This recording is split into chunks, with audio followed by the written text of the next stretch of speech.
नमस्कार, मैं हूं आस्था और आप देख रहे हैं बातें यूपी की। आज इस बुलेटिन में बात करेंगे मतदान में फर्जीवाड़े की घटना रोकने के लिए निर्वाचन आयोग ने उठाए कौन से कदम। यूपीएससी परीक्षा कैलेंडर 2024 में संशोधन के बाद क्या हुए बदलाव। साइबर क्राइम थानों के लिए 1400 से अधिक पद सृजित करने के प्रस्ताव पर निर्वाचन आयोग ने क्यों लगाई रोक। और अंत में बात करेंगे आईआईटी कानपुर की लेबोरेटरी वैन कैसे लगाएगी शहर में प्रदूषण की स्थिति का पता। इसके अलावा प्रदेश की और भी कई खबरों से आपको करवाएंगे रूबरू। तो चलिए शुरुआत करते हैं पहली खबर से। मतदान में फर्जीवाड़ा रोकने के लिए निर्वाचन आयोग ने एक और कदम उठाया है। पहले मतदाता के बाएं हाथ की तर्जनी में अमिट स्याही लगेगी, फिर रजिस्टर में हस्ताक्षर करेंगे। अगर अमिट स्याही को मिटा दिया गया या फिर पहले लगी हुई स्याही का शक हुआ तो ऐसे मतदाता वोट नहीं डाल सकेंगे। मतदाताओं के नाम पहचान पत्र की अलग सूची तैयार होगी। स्याही 7 सेकंड में अपना असर दिखाएगी। ऐसे में स्याही लगाने से पूर्व मतदान कार्मिक तर्जनी के नाखून से लेकर पोर से चिकनाई युक्त पदार्थ को हटाएंगे। संघ लोक सेवा आयोग ने वर्ष 2024 का संशोधित परीक्षा कैलेंडर जारी कर दिया है। प्रारंभिक परीक्षा अब 16 जून को होगी। आयोग ने कई परीक्षाओं की तिथियों में बदलाव किया है। इसकी अधिसूचना जारी कर दी गई है। अभ्यर्थी वेबसाइट upsc.gov.in पर जाकर 2024 की परीक्षा तिथि देख सकते हैं। जारी कैलेंडर के अनुसार यूपीएससी सिविल सर्विस प्रीलिम्स परीक्षा 2024 व IFS यानी इंडियन फॉरेस्ट सर्विस 2024 की तिथि में बदलाव किया गया है। पहले ये परीक्षा 26 मई को थी, अब 16 जून को होगी। निर्वाचन आयोग ने प्रदेश के 57 साइबर क्राइम थानों के लिए 1425 पद सृजित करने के प्रस्ताव को मंजूरी नहीं दी है। ये प्रस्ताव गृह विभाग ने मंजूरी के लिए भेजा था। मुख्य निर्वाचन अधिकारी ने हाल ही में पत्र के माध्यम से बताया कि केंद्रीय निर्वाचन आयोग ने निर्वाचन प्रक्रिया पूरी होने तक प्रस्ताव को स्थगित रखने का निर्णय लिया है। अब इस प्रस्ताव को चुनाव की आदर्श आचार संहिता के समाप्त होने के बाद मंजूरी मिल सकेगी। बता दें कि प्रस्ताव के मुताबिक प्रत्येक थाने में 25 पद सृजित किए जाने हैं।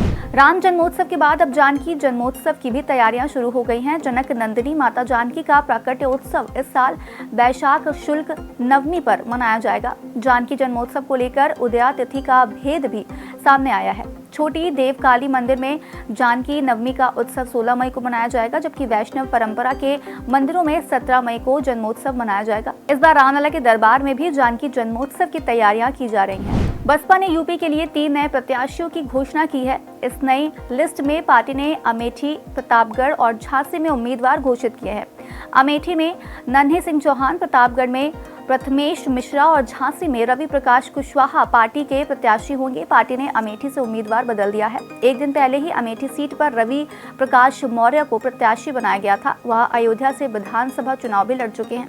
उनकी जगह पर अब नन्हे सिंह चौहान पार्टी के प्रत्याशी होंगे।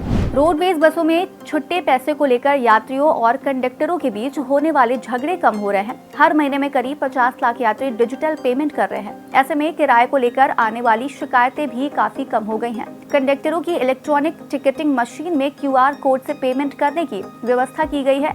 इससे यात्रियों का सफर आसान हो गया है। ये व्यवस्था गत वर्ष सितंबर में शुरू की गई थी।